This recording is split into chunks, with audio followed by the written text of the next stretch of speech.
तो नमस्कार मेरे दोस्तों, कैसे हैं आप लोग। तो friends, BEd versus BTC matter पर आज जो सुनवाई हुई है उस मैटर में क्या हुआ और क्या नहीं हुआ, किसका पलड़ा भारी रहा और कौन क्या बोला और आगे क्या संभावनाएं बन रही हैं, सारे बिंदु पर चर्चा करेंगे। जैसा कि आप लोग जान रहे हैं कि बीएड की एलिजिबिलिटी को लेकर एक बहुत ही ज़ोरदार बहस चल रही है जबलपुर हाई कोर्ट में, मध्य प्रदेश में। और अब क्योंकि जो मामला है वो किसी भी स्टेट में हो, अगर वहाँ से कोई डिसीजन आता है तो ऑल ओवर लगभग दूसरे प्रदेश के जो हाई कोर्ट हैं वो भी निश्चित रूप से रेफरेंस के तौर पर उस मैटर को देखते हैं। तो इसलिए ये मैटर काफ़ी इंपॉर्टेंट हो जाता है, आप किसी भी प्रदेश के क्यों ना हो। ख़ासतौर से बीएड के लिए ये जो सुनवाई चल रही है वो काफ़ी जो है बहुत ही इम्पॉर्टेंट है। तो फ्रेंड्स, माननीय जस्टिस सील नागू जी के कोर्ट में आज काफ़ी ज़ोरदार बहस हुई है और यहाँ पर डीएलएड की ओर से मीनाक्षी अरोड़ा जी वर्चुअली थोड़ी देर के लिए आई थी, लेकिन उन्होंने कुछ बहुत ही स्ट्रांग पॉइंट्स रखे हैं। तो उन्होंने क्या कहा है और क्या पॉइंट उन्होंने लिखे हैं, कंपाइलेशन में उन्होंने क्या क्या लगाया है, सारी बातें बताएंगे आपको। लेकिन बीएड की ओर से बता दें कि बीएड की ओर से सीनियर एडवोकेट बी मोहना जी उपस्थित थी और इसके अलावा डीएलएड की ओर से मनदीप कालरा, एडवोकेट विज्ञान जी वगैरह सब लोग यहाँ पर थे और सभी लोगों ने अपना सबसे अच्छा जो था वो दिया है। तो आज की बहस भी काफ़ी अच्छी रही है। तो फ्रेंड्स, एमपी हाई कोर्ट में ये मामला आज लगभग 3:30 बजे के आसपास शुरू होना था, लेकिन शुरुआत इसकी लगभग थोड़ी सी 2-4 मिनट लेट से हुआ, तो इससे कोई मतलब नहीं। तो लगभग अपने समय से ये सुनवाई जो है वो स्टार्ट होती है।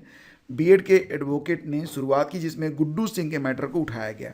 गुड्डू सिंह का मैटर आप लोगों को पता होगा, जो कि इलाहाबाद हाई कोर्ट में चल रहा है। शिक्षा मित्र हैं गुड्डू सिंह और उन्होंने ये कहा है कि 69,000 शिक्षक भर्ती में जो बीएड वाले हैं उनको बाहर किया जाए, मेरिट को और गिराया जाए ताकि शिक्षा मित्रों और जो डीएलएड वाले हैं उनको अवसर मिल सके। तो इस मैटर को बीएड के जो एडवोकेट हैं उन्होंने उठाया था। इसके बाद अर्नब घोष के केस को भी मेन मुद्दा बनाया गया था डीएलएड वकीलों के द्वारा। 11 अगस्त 2023 के फैसले के बाद कितने बीएड वाले प्रभावित हो रहे हैं, ये सवाल आया माननीय जस्टिस सील नागू जी की ओर से। तो बीएड और डीएलएड दोनों के जो एडवोकेट मौजूद थे कोर्ट में, उन्होंने कहा कि बहुत बड़ी संख्या है बीएड वालों की जो कि 11 अगस्त 2023 के फैसले के बाद प्रभावित हो रहे हैं।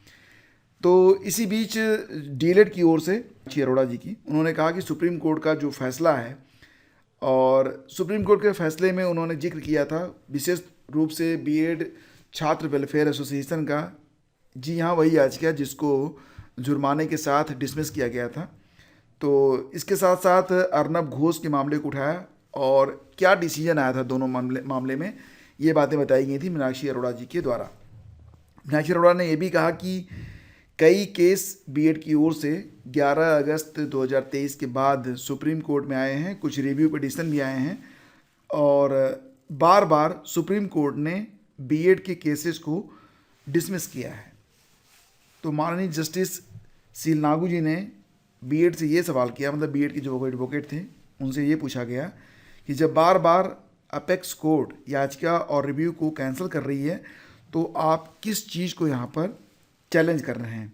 देखो फ्रेंड्स, मीनाक्षी अरोड़ा जी ने कंपाइलेशन में जो अर्नब घोष का प्रेयर है और जो ऑर्डर था, साथ ही साथ इसमें जो आपका जो मॉडिफिकेशन और क्लेरिफिकेशन को लेकर जो प्रेयर लगाई गई थी, तो उसमें जो डिसीजन आया था, जो ऑर्डर आया था, तो वो चीज़ भी उन्होंने वहाँ पर सबमिट की है।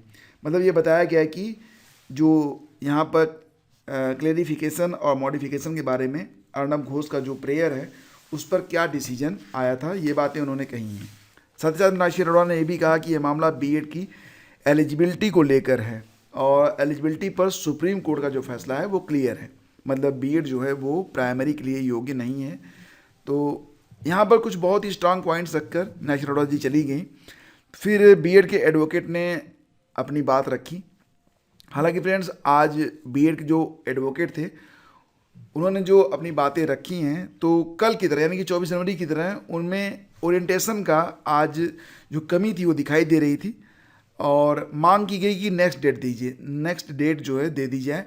तो जज साहब ने इसे कहा कि नहीं, आप बहस कीजिए, नेक्स्ट डेट के बारे में बात मत कीजिए, आगे देखा जाएगा।